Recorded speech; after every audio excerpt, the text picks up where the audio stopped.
آج قطر دنیا کے سب سے بڑے میڈیا نیٹ ورک الجزیرہ سے لے کر دنیا کی 9th بڑی airline Qatar Airways کا مالک ہے۔ Volkswagen group of company, Paris Saint Germain football club, London Shard skyscraper, Olympic village, Harrods departmental store اور New York Empire State Building, ان سب کا مالک ہے یہ چھوٹا سا دیش قطر۔ آئل اینڈ گیس سے لے کر ہیلتھ کیئر انڈسٹری تک ہر جگہ آپ کو قطر کا پیسہ ملے گا۔ اگر ایک انڈسٹری ڈوب بھی جائے تو قطر کو کوئی فرق نہیں پڑنے والا۔ کہا جاتا ہے کہ سعودی، کویت اور بحرین یہ سارے بڑے بڑے آئل ایکسپورٹر عرب ملک ایک دن غریب ہو جائیں گے، لیکن قطر اپنی اچھی پلاننگ کی وجہ سے کبھی غریب نہیں ہوگا، اور یہ بات 2022 فیفا ورلڈ کپ میں قطر نے ثابت کر دی۔ قطر اتنا امیر ہے کہ اس نے صرف 2022 میں 114.1 billion cubic metres LNG export کی ہے۔ یہ ملک دنیا میں سب سے بڑا لیکویفائڈ گیس ایکسپورٹر ہے۔ صرف 11,610 سکوائر کلومیٹر رقبے پر پھیلے ہوئے اس چھوٹے سے ملک کا ہر شہری $88,064 ایک سال میں کماتا ہے۔ سنگاپور کے بعد سب سے زیادہ کروڑ پتی قطر کے شہری ہیں۔ اس ملک کو رول کرنے والی التھانی فیملی بنو تمیم قبیلے سے تعلق رکھتی ہے۔ یہ دنیا کی تیسری امیر ترین رائل فیملی ہے، جس کے 8,000 ممبر $335 ارب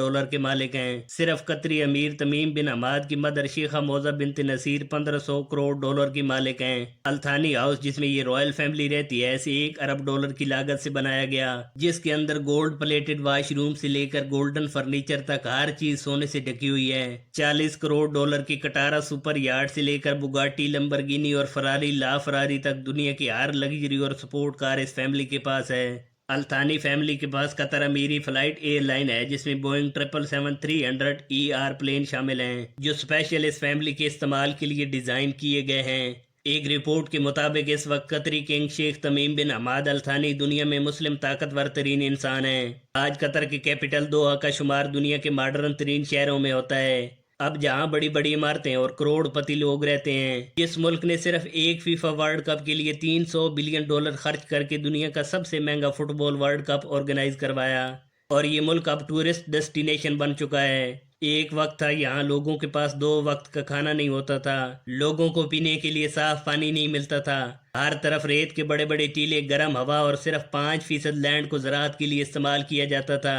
لوگ 2 وقت کے کھانے کے لیے مچھلیاں پکڑتے اور موتیوں کا کاروبار کرتے تھے، لیکن سوال یہ پیدا ہوتا ہے کہ یہ اتنا غریب دیش آخر اتنا امیر کیسے بن گیا؟ اس کے لیے ہم ذرا سمجھتے ہیں قطر کی تاریخ۔ ہماری کہانی کی شروعات ہوتی ہے 1950 سے، جب فرسٹ ورلڈ وار نے پوری دنیا کے چھوٹے بڑے سبھی دیشوں میں خطرے کی گھنٹی بجا دی تھی۔ اس وقت قطر کے پاس بھی اتنی آرمی نہیں تھی کہ وہ اپنی حفاظت کر سکتا، اس لیے قطر نے برطانیہ سے ایک ٹریٹی سائن کی، جس میں برطانیہ آرمی قطر کو پروٹیکشن دے گی۔ اس کے بدلے میں قطر برٹش کالونی ہوگی، اور قطر سے جتنے نیچرل ریسورسز نکلیں گے، ان میں قطر کے ساتھ ساتھ برطانیہ کا بھی حق ہوگا۔ اس طرح برطانیہ نے قطر پر راج کرنا شروع کر دیا۔ پھر آیا 1940 اور قطر کی دخان فیلڈ سے آئل ڈسکور ہو گیا، پر ورلڈ وار 2 کی وجہ سے اس پر کوئی خاص کام نہیں کیا گیا، لیکن ورلڈ وار 2 کے ختم ہوتے ہی اس پر کام شروع کیا گیا، اور 1949 تک اس فیلڈ سے کروڈ آئل نکالا جانے لگا۔ 1960 کے آتے آتے قطر نے آئل کئی دیشوں میں سپلائی کرنا شروع کر دیا، جس سے قطر کی اکانومی بہتر ہوئی، لیکن یہ اتنی بہتری تھی کہ اب قطر کے لوگ 2 وقت کا کھانا کھا سکتے تھے۔ اس کے بعد قطر اور برٹش شیل کمپنی نے کئی جگہوں پر آئل کے لیے ڈرلنگ کی، پر پورے قطر سے اتنا ہی آئل نکل رہا تھا جو کبھی بھی ختم ہو سکتا تھا۔ اس کے مقابلے میں قطر کے پڑوسی ملک سعودی عرب کی صرف ایک غوار آئل فیلڈ میں پورے قطر سے 2 گنا کروڈ آئل نکل رہا تھا۔ اب قطر نے زیادہ آئل تلاش کرنے کے لیے آف شور ڈرلنگ شروع کر دی تھی، لیکن سمندر سے بھی نکلنے والا آئل قطر کے پڑوسی کویت اور سعودی عرب کے مقابلے میں بہت کم تھا، اس لیے قطر کو پتا تھا کہ وہ اس آئل سے کویت، سعودی اور باقی عرب ملکوں کی طرح کبھی بھی ترقی نہیں کر سکے گا۔ پھر آیا 1971 اور قطر کے سمندر سے وہ نکلا جسے دیکھ کر پوری دنیا حیران ہو گئی۔ قطر اور شیل نے مل کر پرشین گلف سے دنیا کی سب سے بڑی آف شور نیچرل گیس فیلڈ ڈسکور کی تھی۔